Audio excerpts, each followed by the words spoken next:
House Majority Leader Steny Hoyer, and the Republican leader, John Boehner. And Congressman, welcome back to Fox News Sunday. Good to be with you, Chris. Let's start with the question of the economy. President-elect Obama said yesterday his first order of business once he becomes president is going to be a big economic stimulus package to get the country working again. Congressman Hoyer, given the current problems, how big? We don't know how big that will be. We offered a $61 billion, which passed the House in late September. The Senate considered that and rejected it. There was discussion about a $100 billion package this past week. But it needs to be large enough so that we can give some help to those who need it badly. $300 billion, $500 billion? Well, I'm not talking about numbers right now, Chris. We're going to have to determine that. But clearly we need to have stimulus and help for those, not the big corporations, but those who are struggling with losing their jobs, losing their ability to put food on their tables, and losing health care coverage. Now, President-elect Obama said yesterday he would like to have a package to sign shortly after he takes office. That would mean that he would have to be working with you over the next couple of months before he's sworn in. Chris, we're working right now, as David Axelrod said, we're working right now to address that. We've been working with the Obama team? With the Obama team. Which is not fully in place, but we're working with the Obama team. And we expect to have, during the first couple of weeks of January, a package for the President's consideration when he takes office. Does this give you just tremendous heartburn, Congressman Boehner? No, I think American families and small businesses are struggling. I put an economic stimulus plan out some 6 or 8 weeks ago that basically says if we're really serious about creating jobs, what we ought to do is we ought to eliminate the capital gains tax for the next 2 years on any equities that are purchased. Why not lower capital gains taxes and corporate income taxes for corporations in America to help keep jobs here? And if we're really serious about creating jobs in America, why wouldn't we do the American Energy Act or all of the above plan that will create 1 million new jobs over the next 5 years and keep more of our energy money here in the United States. What about ideas that you heard President-elect Obama talk about, infrastructure projects, billions of dollars to get people working, aid to states for their various expenses? I don't think we want to empower government here and keep bureaucrats employed.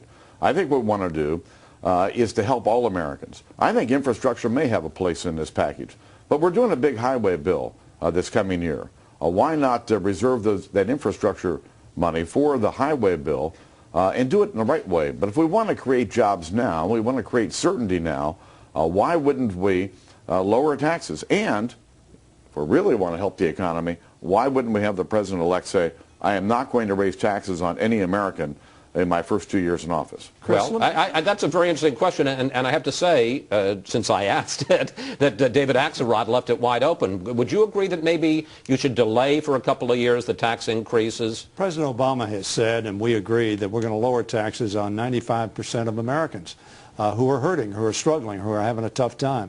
Very frankly, John's answer to almost every problem has been lower taxes.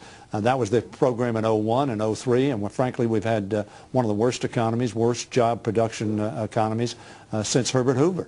What we think we need to do is invest in our people now. As I said, we need to help those who are unemployed. We passed unemployment insurance. The Senate passed at this time the extension.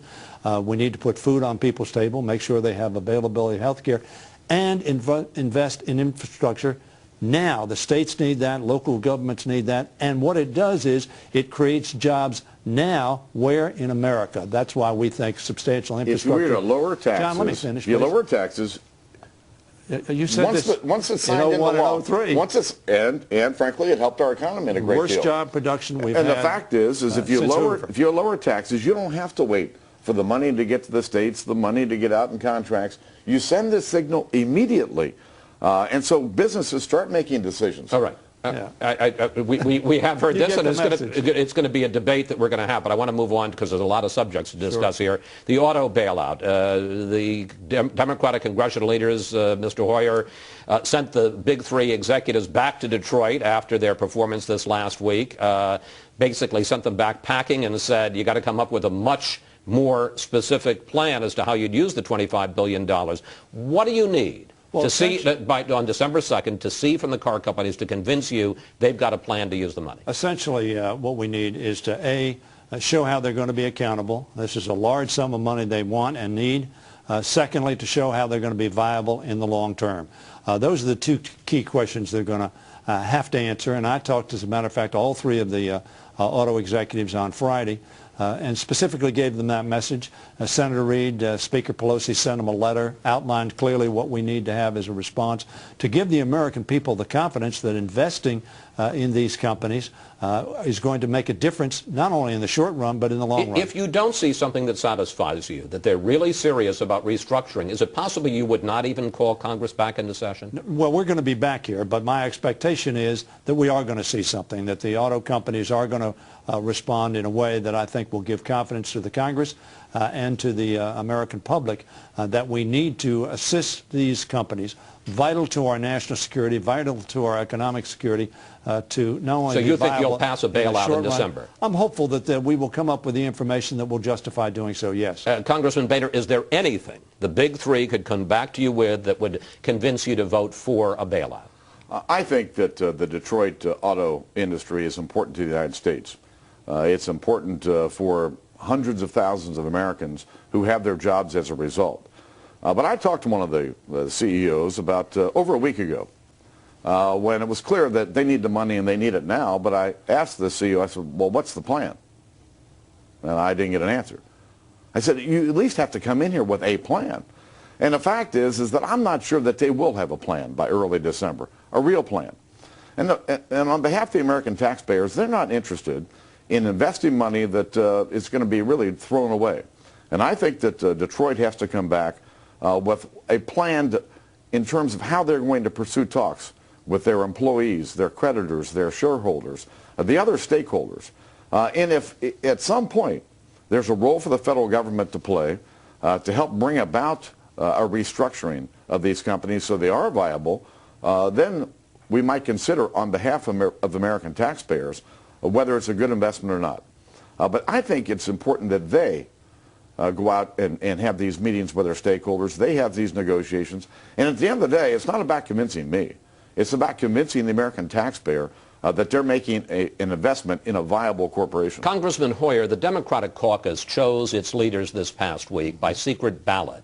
And yet you want to pass the union card check, which would deprive workers of the ability to cast a secret ballot when they're asked whether or not to unionize their workplace.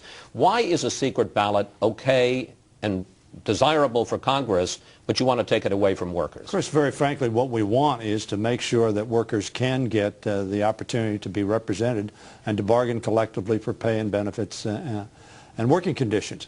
We think that's a basic American right protected by law. The problem has been that getting an election has been extraordinarily difficult for American workers. Organizing and getting that ability to be represented has been extraordinarily difficult. That's why the card check bill came about. When you have over 50% sign up and say we want to be represented, and then they are prohibited from getting an election by all sorts of maneuvers, we don't think that's fair. We don't think that's the intent of the law, and that's why the card check bill has been proposed. We're going to look at that. We're going to see if there are modifications to it that can be effective. We'll bring compromise, but we think absolutely American workers have the right to organize and be recognized. Congressman Boehner, is that the problem, that once you get a majority of people, excuse me, going for union organization, that then the businesses won't agree to the election? If you get more than half of your employees to sign a card, there's almost an automatic election.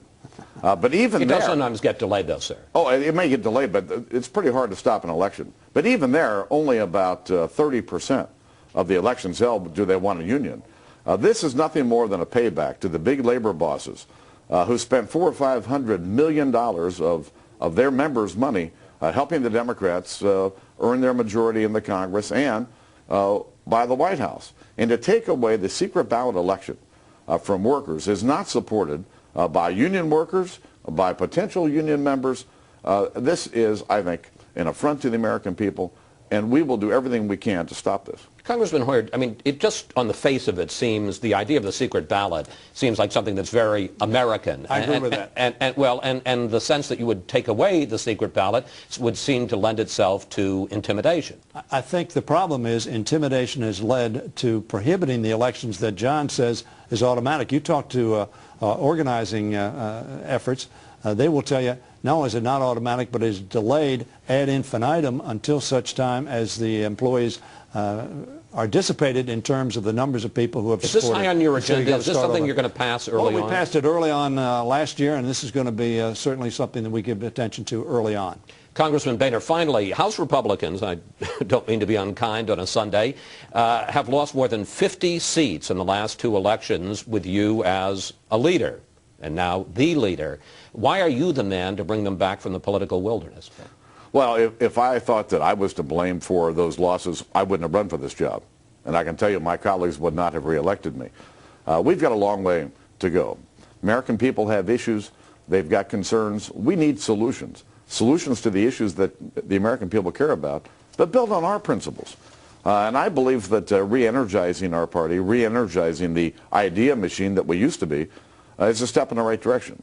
I think our fight last year on energy that lasted 3 or 4 months was a very good fight and showed us how to win, how we could grab an issue, grab the attention of the American people, and succeed. And so you'll see a lot of effort on our part to be the party of new ideas. I don't think we can be the party of no. There are going to be times when we do have disagreements, and we do have to say no and be the loyal opposition.